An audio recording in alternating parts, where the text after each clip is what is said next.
Philadelphia, it was well past 11 p.m. And inside the Nationals clubhouse, players were still coming down from the high they had just experienced during a dramatic, come-from-behind 10-6 victory over the Phillies. Their manager seemed to be on the verge of tearing up as he praised his team for battling through a wild ball game to emerge victorious. The players had let out a huge roar after holding a post-game cabbage race that continued a tradition started in spring training. Over by his locker at one end of the room, Sean Doolittle looked exhausted.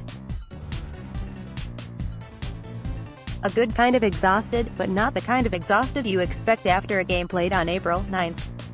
Then again, the first 2 weeks of this season, with twists and turns and high drama, have felt like they took place much later than early April. These games have felt like September or even October. Totally, Doolittle said.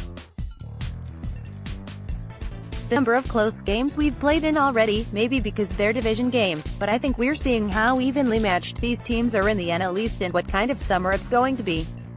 Each win feels maybe a little more important than in years past. There is a little bit more of a sense of urgency and a little bit more energy to early season games. If there's no other takeaway from the season's first 2 weeks, it is this indisputable fact: the National League East race is going to be something. Four teams are all in trying to win now. And at this point, 4 teams sit at .500 or better, with the Phillies 7-3, Braves 7-4, Mets 6-4, and Nationals 5-5, all within 2 games of each other. The Nationals, though, have had it tougher to date than any of their rivals. Because all 10 games they've played have come against fellow NL East contenders, the Mets and Phillies. Everyone else has had at least one breather of a series against either the Marlins or a club from another division.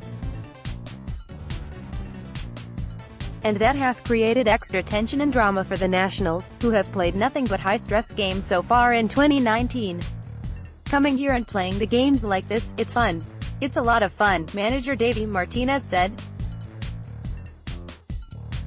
We've got a whole year of this, so let's keep it going. Can the hearts of the Nationals and their fans survive a whole year of this, though? Thankfully, they won't have to experience 162 games with this level of intensity. Once the Nats close out their series with the Phillies tonight, they'll head home to face a couple of less imposing foes in the Pirates and Giants before heading back on the road to play the forever rebuilding Marlins. You learn a thing or two about a ball club during a stretch like this? Yes, you learn some negative things, like the Nationals' bullpen is a hot mess and their defensive play leaves much still be desired.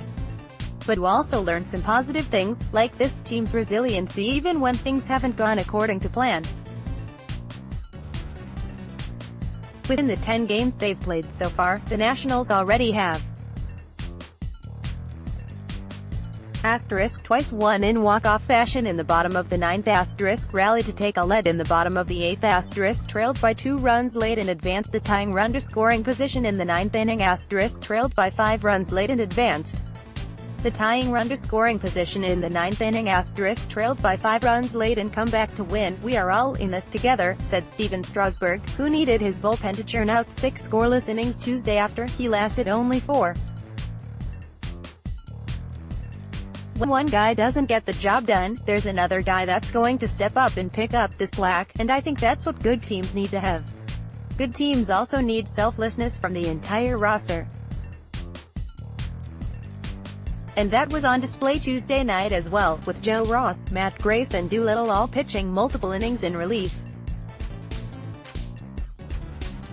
You can't have an ego in the bullpen, said Doolittle, who already has been asked to record 4 or more outs 3 times this season.